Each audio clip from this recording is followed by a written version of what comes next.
Olá, olá, olá! Estamos começando o nosso primeiro Medcast!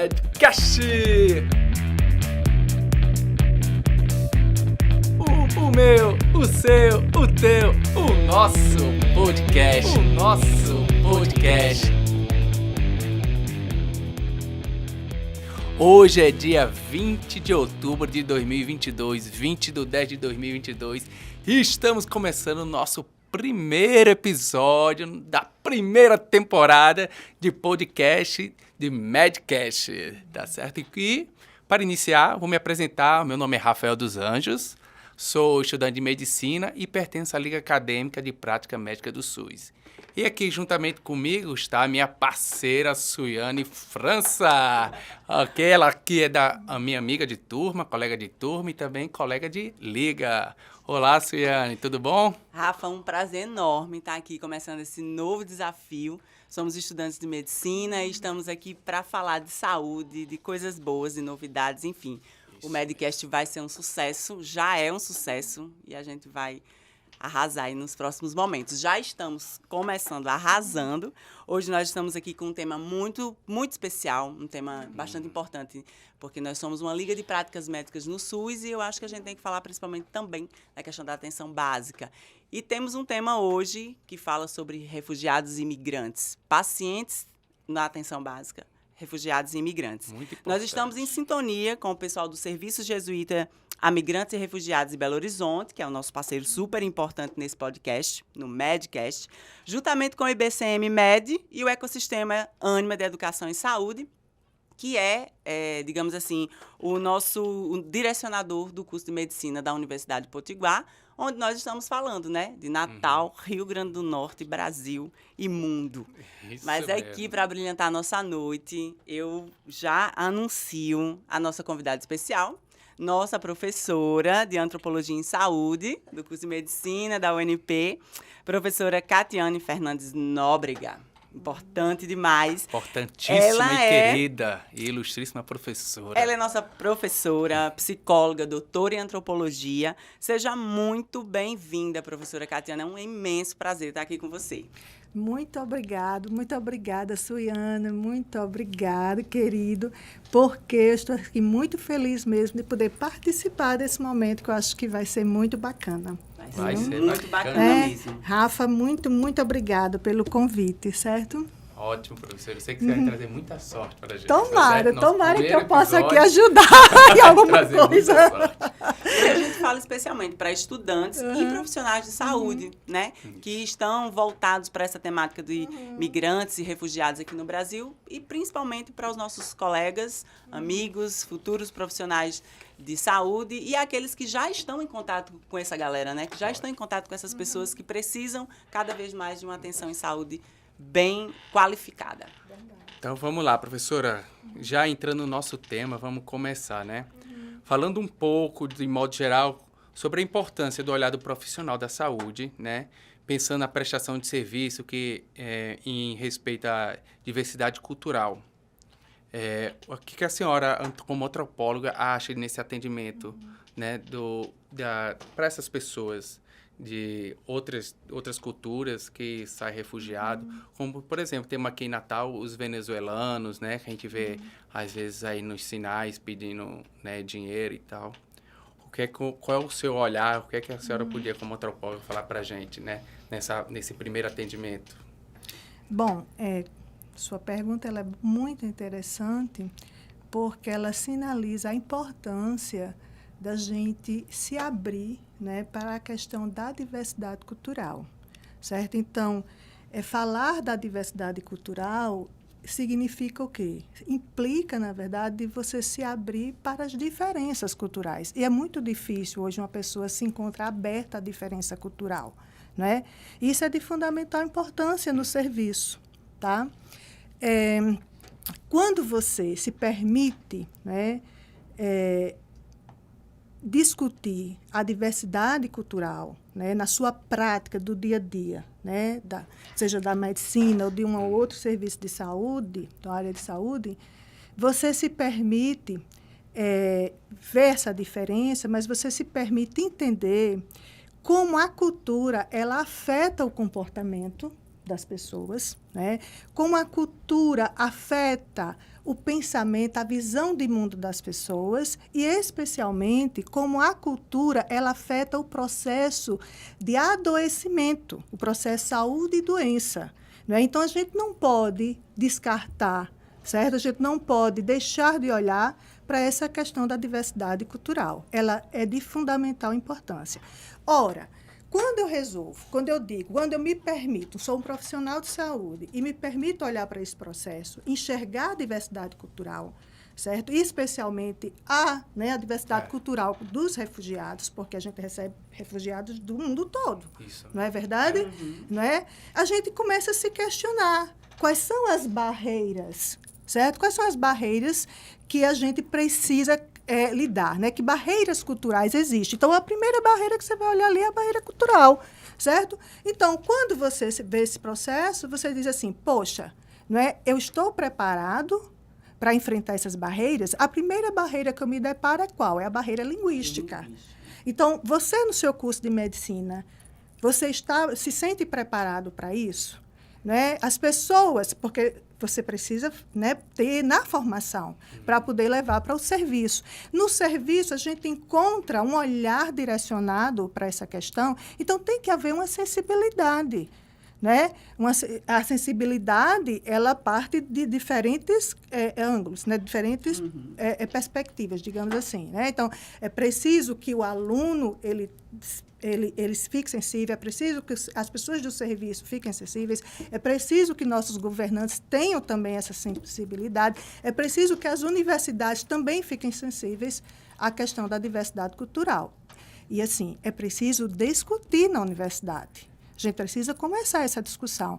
Então, quando você olha, você diz, tá, uma das barreiras é a questão linguística. A outra barreira, qual seria? Uma visão etnocêntrica. Não é? Então, você atender um refugiado, não é, estruturado numa visão etnocêntrica, não vai ser legal. Não vai ser, não vai ser digno, não vai ser ético.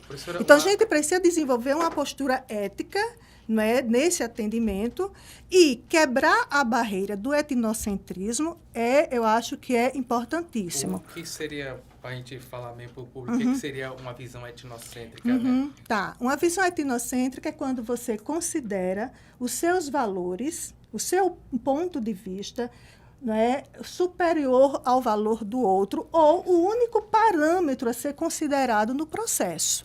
O único parâmetro válido, certo? Trocando, né? Falando mais detalhadamente. Certo? Então, seria isso. Então, ou seja, eu vou atender uma pessoa, né? E, para mim, aquilo que ela acredita, o sistema de crença, né? Dela não tem importância. O que é importante é o meu é que é o parâmetro.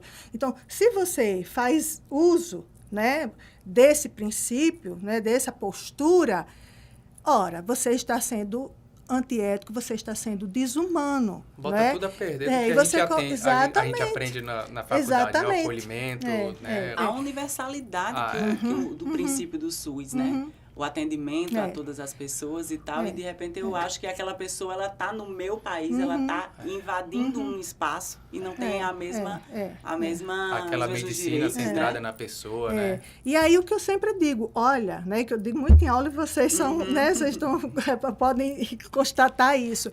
A gente precisa mudar esse olhar etnocêntrico e buscar um olhar relativista, né? E algumas pessoas hoje estão falando até de etnorelativismo, certo? Então a gente precisa de fato buscar esse caminho, né?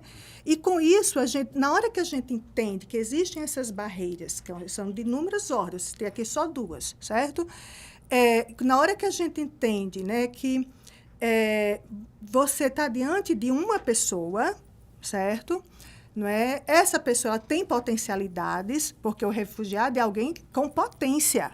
Certo? É uma pessoa, né? É alguém com potência, na hora que você... E traz toda uma cultura, toda uma bagagem que não necessariamente é igual à sua, certo? Então, você tem que se manter minimamente aberto aí, ao diálogo, né?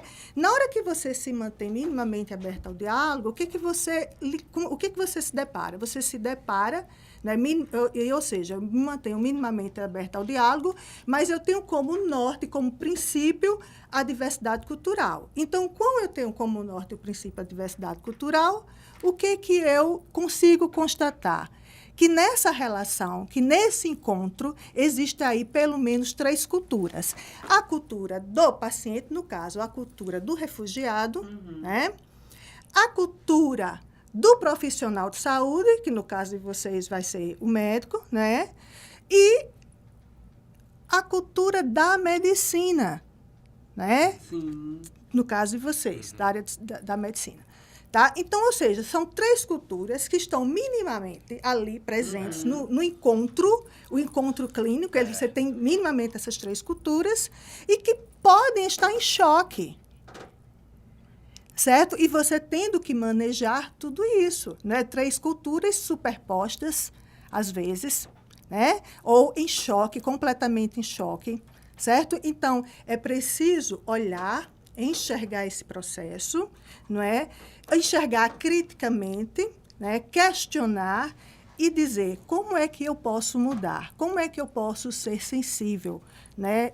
E como é que eu posso ampliar a minha conduta, como é que eu posso tornar o serviço mais digno, mais humano, mais ético, né? E sensível, de fato, a essa diversidade cultural. Professor, é tão desafiador. Começar a falar sobre esse assunto já nos tira completamente do nosso momento, assim, né? Do nosso lugar de conforto. Eu trouxe até, eu tinha anotado aqui até uns dados do Comitê Nacional para os Refugiados do Ministério da Justiça e Segurança Pública, que foram recebidas solicitações de refúgio de mais ou menos 94 nacionalidades aqui no Brasil.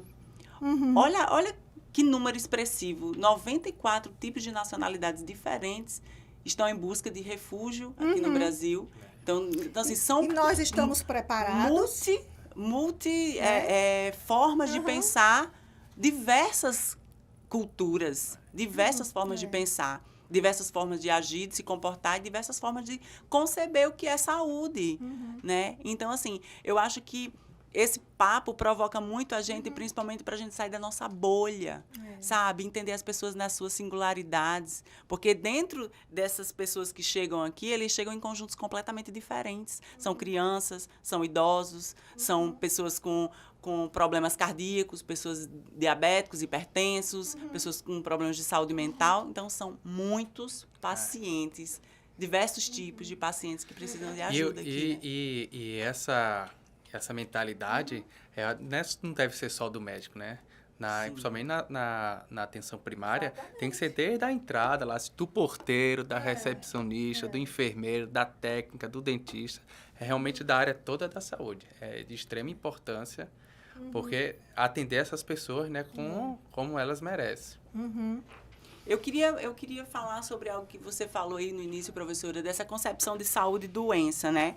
É um conceito bem específico, né, para muitas culturas, assim, e que envolve também crenças, comportamentos, envolve uma série de coisas, assim. Eu queria saber como é que a senhora acha que deve ser conduzido esse acolhimento que Rafa acabou de falar em saúde de forma conjunta, assim. Eu fico imaginando principalmente essa primeira barreira, nessa barreira linguística, por exemplo, né? Sei lá, eu acho que essa ideia de trabalho em conjunto, trabalho em alguém que possa estar lá dentro capacitando esses profissionais, o que a senhora acha sobre isso? Bom, pensar o acolhimento é algo que é desafiador, certo? Porque o que a gente entende de acolhimento, né? Então, o que é acolher de fato, né? Então, para acolher uma pessoa, é preciso, primeiro, que a gente entenda que o refugiado, né, que é o caso que a gente está discutindo aqui, é de fato uma pessoa. Isso, professor. Certo? É uma pessoa, né? Um sujeito de direitos, de deveres, não é? É uma pessoa em sofrimento, porque ele já tem uma condição de vulnerabilidade ali, psíquica, física, enfim, né? Certo? Então, você está diante de uma pessoa. Bem fragilizada. E bem fragilizada, né? Mas é uma pessoa com desejos também, né? Com explicações. Então, a gente está falando aqui do campo da saúde. Então, você está no encontro clínico, não é? o que eu encontro clínico numa entrevista clínica, certo? E você precisa, minimamente, dar voz. O acolhimento passa por essa ideia de você dar voz a esta pessoa. Se permitir que claro que você vai fazer esse acolhimento de forma empática, você vai fazer de forma humanizada, você vai buscar por uma ética, né? Mas você vai reconhecer nesta pessoa um lugar de fala. Né? Você vai abrir o espaço não para você julgar a pessoa, não é isso, porque às vezes você desenvolve um processo de comunicação que você mais julga, Exato. Você mais dá conselhos, você mais fala do que a pessoa que está ali. Então, a pessoa precisa, de fato, ter esse momento, né, que ela seja acolhida na entrevista, na sua fala, e ela possa dizer assim, poxa, aqui eu fui alguém. É preciso deixar, né, dar espaço para o refugiado ser alguém de fato. E ele poder expressar, né, como eu já tinha colocado, os desejos, mas principalmente que ele possa trazer as potencialidades dele também nesse encontro. Então, isso significa o quê? Você permitir que ele assuma uma postura ativa, que o seu encontro clínico, a sua entrevista, permita que seja uma medicina, né? Uma entrevista centrada no paciente, né? Ou seja, em que ele assume uma postura ativa, certo? Uma postura em que ele pode questionar, uma postura em que ele pode se colocar e que ele pode dizer não. Né? Porque, às vezes, a gente vê, né, a dificuldade de você ouvir um não de um paciente, certo? Então, sim, mas o que está motivando esse não? Então, vamos para o diálogo. Né? Então, o acolhimento passa por essa perspectiva. Né? Então, assim, eu sempre coloco para vocês, né, em sala de aula, que quando a gente está desenvolvendo, eu digo a gente porque como psicóloga eu também, sim, né, eu faço anamnese e tudo. Então, o que a nossa anamnese ela precisa? Ela precisa abrir um espaço para a competência cultural. Né? Eu sempre coloco isso em sala de aula. Então, eu sempre digo para vocês, olha, a anamnese ela precisa ser culturalmente competente. E o que é uma anamnese culturalmente competente? É uma anamnese que, de fato, você faz lá, você faz a identificação do paciente, você vai passando por todos aqueles pontos, mas você abre o espaço para o paciente colocar o modelo explicativo dele da doença. Sim. E não é, eu sempre coloco isso. Então, qual é a interpretação? Qual é a visão que o paciente tem daquela doença? O que causou? Por que causou? Como é o tratamento? O que normalmente ele faz? Então, é preciso ouvir. Isso não quer dizer que você vai acatar tudo, né? Mas na hora que você abre a sua anamnese, né, para a competência, para um olhar, para uma anamnese competente culturalmente, você está sendo super-humano. E você está dando, de fato, um espaço para essa pessoa na construção desse processo. Sim. Por quê? Porque o encontro clínico ele não é só construído por você. Não é uma postura autoritária. Deve ser uma postura autoritária. Deve ser uma postura pactuada, em que as duas pessoas estão em um diálogo que é mais ou menos horizontal, né? De preferência que seja horizontal, certo? Mas, ou seja... E que, na verdade, o refugiado ele sente que ele tem direito a uma voz, que a opinião dele conta, que a visão de mundo dele conta ali no processo. Né? Então, quando você permite isto, você está sendo humano, você está acolhendo de fato. Né? E acolher, nesse sentido, é não julgar. Então, ele vai trazer uma série de questionamentos, uma série de processos que, para ele, é difícil. E ele só precisa, muitas vezes, também ser ouvido. Professora, ele não quer ser julgado. Eu tive, né? uma ideia que a senhora falando, né, sobre a humanização, atendimento, acolhimento. Aí nós temos na nossa grade curricular, habilidade médica e extração clínica, né? Que nós atendemos o paciente, que a professora, como na sala dessa aqui, aí na outra sala tem um espelho que a professora fica avaliando, né? Nossa simulação com atores, né? Com a gente atendendo atores. E ali vai atores como assim, fosse de alguma religião, de Vários várias roteiros, né? várias culturas, né? E a gente tem que fazer essa humanização, como a senhora está falando agora, né? E eu vou dar a proposta até para a coordenadora do nosso curso, ou para a professora, né? Para botar um estrangeiro, um refugiado, entendeu? Seria muito bom, maravilhoso. entendeu? Um ator se passando por isso, né? Ia, sei lá... Vão tirar muita gente do lugar. Porque a gente precisa se encontrar nesse lugar de desconforto também, Exatamente. né? Minimamente, para a gente repensar nossas práticas. Assim, é fácil? Não é fácil. Né? Assim, talvez na teoria tudo seja muito fácil. Né?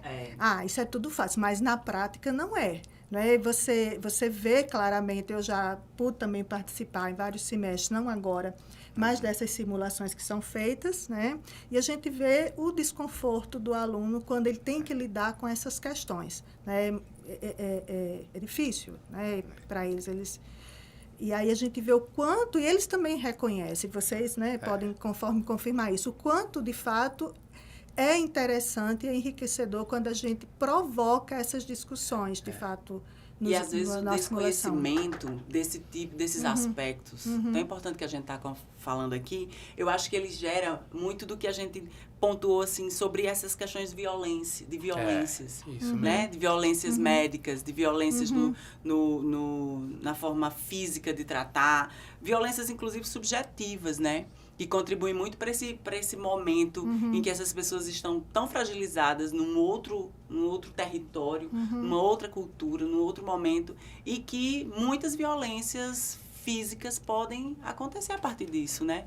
Porque, às vezes, pelo desconhecimento, pela falta de reflexão sobre determinadas questões, as pessoas, elas são, de certa forma, podem ser violentadas na sua particularidade. Sim. E na sua particularidade cultural. Eu acho isso assim, isso que você fala do acolhimento, isso que você fala do prestar atenção e buscar essa humanização, eu acho que está dentro exatamente da reflexão para evitar essa prática abusiva. Até na hora da questão, quando a gente vai fazer o exame, né, na pessoa, né, o tocar, né, a gente tem que ter muito conhecimento, né? Então, minimamente pedir licença, né? Explicar, porque eu vejo muito, assim... explicar o que vai fazer, né? Depois falar... Principalmente, eu acho que passa também pela leitura de mundo, que é necessário para todo bom profissional. Porque, provavelmente, se você busca essas informações, você vai entender que alguém que está ali do seu lado tem uma cultura diferente e entende o mundo também diferente de você. Então, sai um pouco dessa bolha. Né? O que é cada vez mais difícil, né? Hoje em dia, você admitir que o outro possa pensar diferente de você, né? E eu penso que a universidade, ela tem esse papel de provocar o encontro de ideias, que são ideias, né? Que muitas vezes estão no embate. Mas é isso, a gente precisa colocar... Né? Promover essas discussões em que as ideias são contrárias, né? Muitas vezes, e que sejam mesmo, é bom que sejam, né? Para que a gente encontre aí algumas alternativas, algumas propostas, a gente saia com algumas coisas legais. Então, a senhora acha que a gente tem que estimular a inclusão desse pessoal na sociedade, né? Para a gente conhecer eles melhor, né? A gente precisa incluir eles na sociedade. Ter ações, né, de inclusão, políticas públicas que faça pontes, né? Acho que a gente precisa de pontes, né, de serviços mais próximos a essas pessoas. Não somente esperando que elas venham, mas também, de repente, chegando até elas, né? Trazer elas, oferecendo serviços mais próximos para elas, com as condições mínimas, inclusive, de linguagem, de compreensão, para chegar mais junto delas, não é verdade? Eu acho que a gente precisa... Tem duas coisas, né, que a gente precisa entender, né? Que o refugiado é um sujeito de potência. Isso é importante por quê? Porque quando a gente entende que é um sujeito, uma pessoa com potência, a gente entende que na perspectiva essa pessoa vem para construir. Não é para tomar, como muitas vezes a gente ouve, só vem, né? A gente precisa só dar. Não, é para construir. Eu acho que a gente tem que ter esse olhar, né? Então, entender qual é a potência dessa pessoa, né? Do refugiado. O que ele traz, né? E aí tem também a ideia do pertencimento. Eu acho que a gente precisa, né? Pelo menos os refugiados precisam ter a percepção de que tem pertencimento, né? De que eles, né, pertencem a esse lugar, que eles estão chegando e que eles são, né, acolhidos, né? E que ele pode dizer, aqui é um lugar que é meu também. E isso passa por onde? Esse pertencimento e esse reconhecimento. Isso passa, né, no aspecto que ele chega e ele tem minimamente acesso, e a gente, né, promove esses processos de acesso até um CPF, até uma carteira de trabalho, até o documento, a carteirinha do SUS. Exato. Né? Ou seja, então, na hora que ele passa a ter acesso aos documentos, minimamente, né? Então, ele passa a ter uma sensação de fato, né? De pertencimento. A gente começa a construir essa sensação de pertencimento. Seja um médico, seja uma pessoa do mercado, né? Um vendedor, seja um professor. Essas pessoas também podem estar dentro dos conselhos de saúde, essas pessoas também podem estar dentro, né? Desses postos de influência para políticas públicas. Exatamente, por exemplo, intermediando, fazendo pontes. Eu acho que tem sim, e a gente precisa criar estratégias para isso. Então, a gente precisa desenvolver políticas, a gente precisa desenvolver programas, aperfeiçoar o que já tem, né? E quando você toca na questão da violência, né? Da questão da xenofobia, eu acho que a gente também tem que ter um olhar específico para isso. Certamente. Né? E aí, o que acontece? Eu acho que é preciso criar mecanismos de denúncia, mecanismos efetivos de denúncia, canais, né? É preciso desenvolver políticas, é preciso, principalmente, que a gente desenvolva um programa de educação contínua. E que favoreça, que realmente implante a ideia da diversidade cultural dentro dentro dos serviços de saúde. E das universidades também. E das universidades também. Muito se discute, pouco se fala realmente sobre essas questões, principalmente eu assisti uma reportagem, acho que foi essa semana, no começo da semana, falando que entram no Brasil 500, eu falo do venezuelano, que a gente vê atualmente mais, né? São 500 venezuelanos que entram atualmente por dia no Brasil. Aí estava mostrando o trabalho, né, do governo federal, né? Que eles dão a documentação, né, o CPF, faz a vacinação com a carteira de vacinação, com o Plano Nacional de Vacinação do Brasil, aplica todas as vacinas para eles poderem entrar no Brasil. Né? Então, a Alice era em Roraima, ali, né? Eu vi a reportagem, quando a senhora falou da documento, me lembrei. Né? Então, pelo menos já tem algo sendo feito, né? Nessa entrada desses venezuelanos, né? Que vêm refugiados de lá. Eu acho que tem muitas ações sendo feitas. O problema é que a dimensão disso não é de fato, a divulgação dessas coisas e a busca por aperfeiçoamento. Sim. Eu acho que a gente está vivendo um momento que a gente tem que unir forças, as universidades, os órgãos públicos têm que unir força para poder, pelo menos, ofertar um serviço minimamente digno. Oportunidades e mediações, né, professora? Certo. Eu acho que chega junto de toda essa parte para a gente poder desenvolver um bom trabalho de saúde. Pessoal, estamos chegando ao nosso final do podcast. Eu queria que a senhora deixasse uma mensagem final aí pra gente, professora, sobre a entrevista aqui, né? E a gente ficava muito mais tempo aqui conversando com você, professora. Eu acho que eu também ficaria, viu? E você disse que ia ser em 10 minutos, viu? Pois é. Bom, eu achei o máximo. Eu fico, assim, muito orgulhosa de ver meus alunos com esta visão, inclusive falando melhor do que eu. E eu aqui, assim, bem fã, de carteirinha, dizendo, nossa, que lindo, né? Então, assim, realmente conseguiram aprender tudo aquilo que a gente vem falando, que eu venho colocando em sala de aula juntamente com outros colegas, né? Eu acho que isso é muito importante. E a gente vê o que eu vejo nessa ação de vocês. Eu vejo uma esperança, para a área médica, de fato, eu vejo médicos, né, que de fato vão ser humanizados, né, que de fato buscam, né, trazer essas questões para a prática clínica. Né? Então, eu fico muito orgulhosa, parabenizo de fato o podcast de vocês. Professora. Podem contar comigo, né? Eu acho que a gente, assim, eu digo, nossa, tipo, eu fiquei assim um pouco, mas eu acho que a gente poderia desenvolver muito mais. Eu acho que a gente está só começando essa discussão, né? Tem muita coisa a ser feita, né? Embora se faça também, a gente não pode deixar de reconhecer todo o esforço que existe a nível nacional, né, de diferentes órgãos, certo? Mas a gente entende que é preciso, de fato, unir forças nesse propósito, né, para que a gente possa bem acolher, para que a gente possa, de fato, né, ofertar um serviço de saúde humano ético, né, humano e ético. E nós somos a Liga de Práticas Médicas no SUS. Estamos sempre trabalhando nesse foco e desenvolvendo. Espero que muitas pessoas se conectem com a gente nesse podcast e nos próximos que virão. Porque a gente siga o nosso Instagram, né? @lapmsus, tá certo? Siga o nosso Instagram. Você tem algum Instagram para seguir, professora? Eu tenho @Catiane Nóbrega. Mas eu já estou aprendendo. Certo? Né? Eu tô lá.